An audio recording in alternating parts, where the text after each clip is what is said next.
module na ito, kailangang isantabi muna ang lahat ng inyong pinagkakaabalahan upang mabigyang focus ang inyong gagawing pag-aaral gamit ang module na ito. Basahin ang mga simpleng panuto na nasa ibaba para makamit ang layunin sa paggamit nito.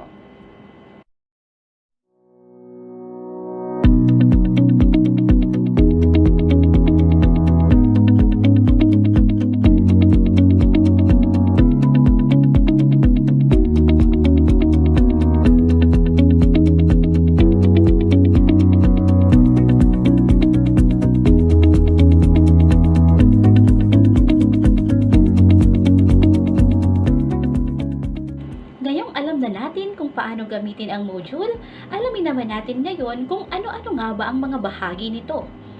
Una, inaasahan. Pangalawa, unang pagsubok. Ikatlo, baliktanaw. Ikaapat, maikling pagpapakilala ng aralin. Ikalima, gawain. Ika-anim, tandaan. Ikapito, pag-alam sa mga natutuhan. At ang ikawalo, ang pangwakas na pagsusulit.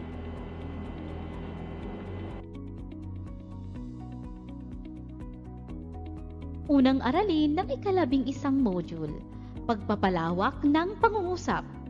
Sa pagtatapos ng module na ito, ikaw ay inaasahang nasusuri ang kasanayan at kaisahan sa pagpapalawak ng pangungusap. Naipahahayag ang sariling kaalaman at opinyon tungkol sa isang paksa sa talumpati. At naisusulat ang isang talumpati tungkol sa isang kontrobersyal na issue. Bago tayo magsimula sa ating aralin, halina't magbalik-tanaw. Suriing mabuti ang karikatura. Sagutin mo ang mga tanong na may kaugnayan rito. Tungkol saan ang larawan? Sa ngayon, bakit patuloy na tumataas ang pagdami ng mga nagkakaroon nito? Para sa iyo, ano ang nararapat na gawin upang mabawasan ang mapanganib na pandemya?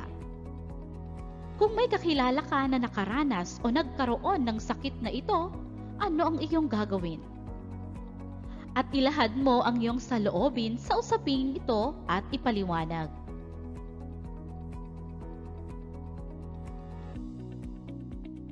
Sa nagdaang aralin ay tinalakay natin ang kahulugan at uri ng talumpati. Ipinaliwanag din ang mga bahagi nito at mga dapat tandaan sa pagsulat nito.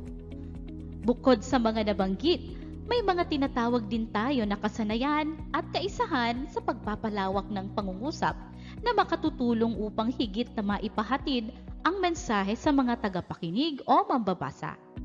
Tulad na lamang ng talumpating nasa ibaba. Edukasyon, susi sa tagumpay. Edukasyon, isa ito sa karapatan ng bawat tao.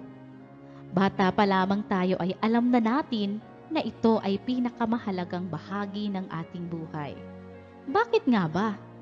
Mula sa pang-araw-araw nating gawain ay kaakibat na ang edukasyon na kung saan parte na ito ng ating pamumuhay. Habang tayo ay lumalaki, nadaragdagan at lumalawak ang ating isipan at kaalaman. Mula rito, nag-uumpisa tayong makihalubilo sa ibang tao o kapwa na ating makikilala sa paaralan. Ang ating guro ang nagsisilbing pangalawang magulang at mga kamag-aral ay itinuturing din na ating kapamilya. Malaking kasiyahan para sa ating mga magulang ang makapagtapos. Kayamanan ito para sa kanila dahil ito lang ang maipamamana nila sa atin. Ito ay mahalaga dahil dito nakasalalay ang kinabukasan ng bawat tao at para magkaroon ng magandang hinaharap. Hindi hadlang ang kahirapan para sa pagtatagumpay. Kung mahirap ka man, maraming paraan para makamit mo ang iyong tagumpay. Kailangan mo lang ipakita ang iyong katatagan, pagiging maabilidad, at pagkakaroon ng lakas ng loob upang makaisip ng paraan upang ikaw ay makapagtapos ng pag-aaral. Ipakita ang pagtitiyaga, pagsusumikap at pagtitiwala natin sa ating Panginoon para makamit natin ang ating tagumpay. Sa mundong ito, hindi ganoon kadaling mamuhay lalo na kung wala kang sapat na kaalaman. Habang tumatagal, nagiging komplikado ang lahat. Nagkakaroon ng problemang hindi madaling solusyonan. Ngunit kung mayroon kang mabisang sandata, malalampasan mo ito. Pangalawa sa Diyos, edukasyon ang mabisang panlaban sa problema at pagsubok. Ayon kay Enriquez noong 2012, ang edukasyon ay hindi lamang susi sa tagumpay kundi sa marami pang bagay. Ang kaalamang natututunan natin sa paaralan ang nagbubukas at nagmumulat sa ating isipan tungkol sa mga bagay-bagay na nangyayari sa ating kapaligiran at nagbibigay sa atin ng pagkatuto. Edukasyon din ang nagdadala sa atin sa mga lugar kung saan tayo nararapat na magbanat ng buto.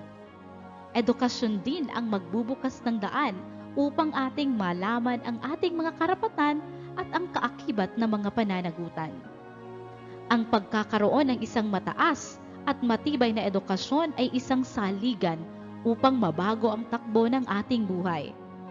Matibay ang edukasyon kung ito ay pinagsamang katalinuhan at pag-unawa, bunga ng mga formal na pag-aaral tungkol sa iba't ibang asignaturang tinuturo sa atin ng mga guro at ng mga magulang.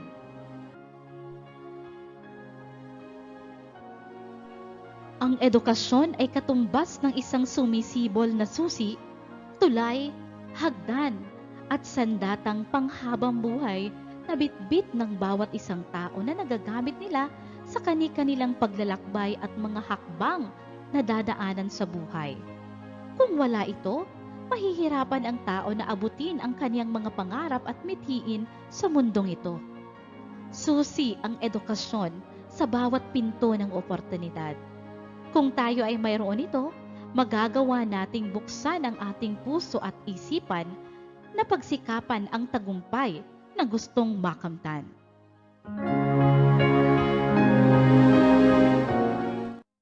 Unang gawain, tumpak. Tum-P-A-K. Mula sa nabasa mong talumpati, ibigay ang hinihingi sa diagram. Isang paksa, 6 na argumento, at isang konklusyon.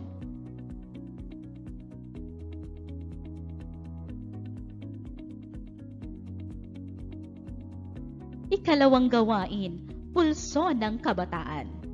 Ilahad mo ang iyong sariling pananaw batay sa iyong nabasang talumpati.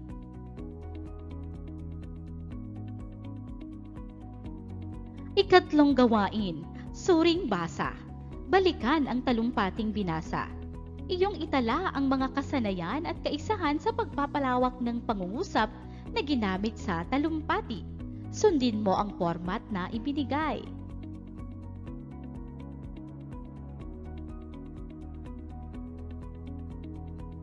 Tandaan, higit na magiging mabisa at makabuluhan ang pagsulat ng talumpati kung ito ay gagamitan mo ng mga kasanayan at kaisahan sa pagpapalawak ng pangungusap sa pamamagitan ng inklitik o paningit, mga panuring, komplemento o kaganapan, at paggamit ng paksa.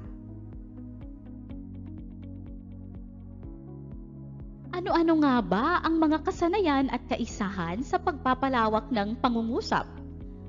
Una, inklitik o paningit.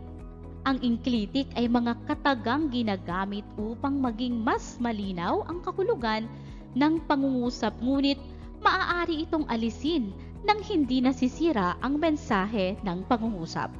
Halimbawa, ba, kaya, din o rin, muna, na, nga, pala, man, yata, kasi, daw, raw, tuloy, naman, pa, lamang o lang. Halimbawa nito, kagalingan ng bayan ang isipin. Kapag pinalawak, kagalingan muna ng bayan ang isipin. Sa pinalawak na pangungusap, gumamit na inklitik na muna upang pahabain ang ating pangungusap.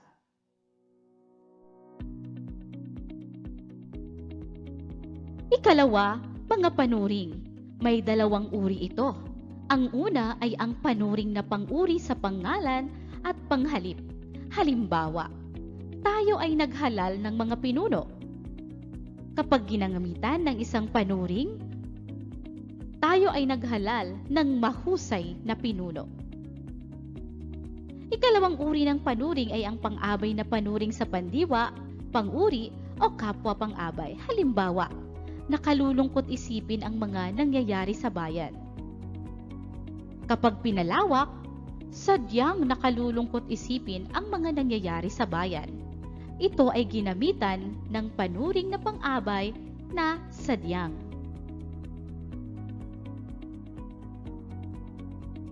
Ikatlo, komplemento o kaganapan.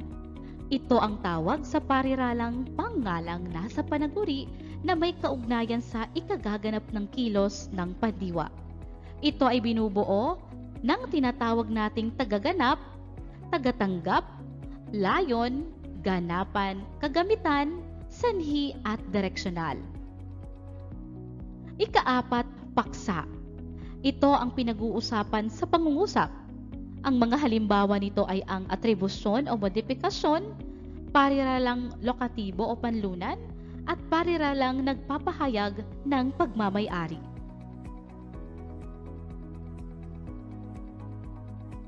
Para naman sa pag-alam sa mga natutuhan, palawakin mo ang sumusunod na pangungusap sa tulong ng salitang nasa loob ng panaklong. Tukuyin mo ang uri ng pagpapalawak na ginamit sa pangungusap.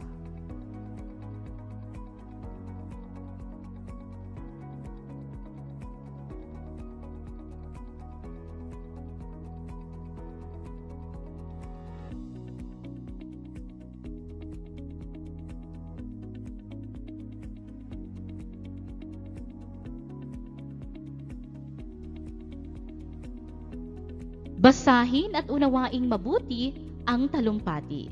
Pagkatapos, sipiin ang pangungusap at ilagay sa tamang talahanayan ang salitang ginamit sa pagpapalawak ng pangungusap. Pangarap ko, aabutin ko. Bawat tao ay may pangarap na nais makamit sa kanilang buhay. Isa na rito ang pangarap na makapagtapos sa kolehiyo at magkaroon ng masaganang buhay sa hinaharap. Para makamit ito, kailangan nating magsikap at magtiwala sa ating sarili na kaya nating abutin ang ating mga hinahangad sa buhay. Alam ko na hindi lamang ako ang nag-iisip ng ganitong bagay dahil lahat naman tayo ay may mga pangarap na nais nating matupad balang araw at isa ako sa mag-aaral na may mataas na pangarap. Pangarap na nais kong matupad. Noong nasa elementarya pa lamang ako, isa sa mga pangarap ko ay maging isang huwarang guro na nirerespeto at ginagalang ng mga estudyante. Habang dumadaan ang mga panahon, nagbago ang aking hangarin sa buhay. May panahon na nais kong maging doktor, may panahon din na nais kong maging nurse. Hanggang sa umabot na sa punto na hindi ko mawari kung ano ba talaga ang nais ko sa aking buhay dahil alam kong mahirap abutin ang mga pangarap na aking ninanais na makamit. 10 taon pagkatapos kong mag-aral sa kolehiyo, nakikita ko ang aking sarili na may masaganang buhay. Isa na akong ganap na guro.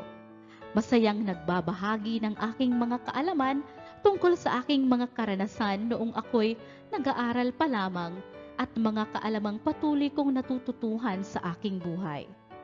Ginagalang ng bawat estudyante na aking tinuturuan.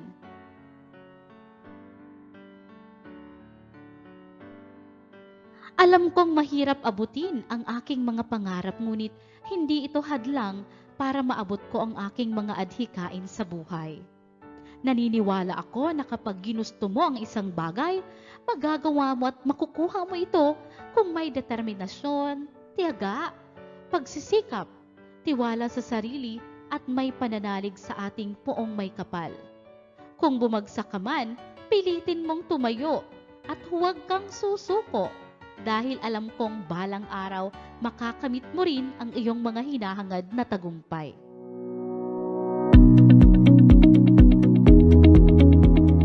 Sumulat ng isang maikling talumpati tungkol sa napapanahong issue sa tulong ng mga salitang ginagamit sa pagpapalawak ng pangungusap.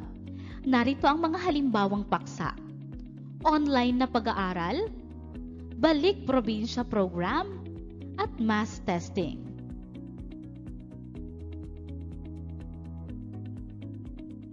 Lubos akong nagagalak sapagkat malapit ka nang matapos sa iyong module bilang 11.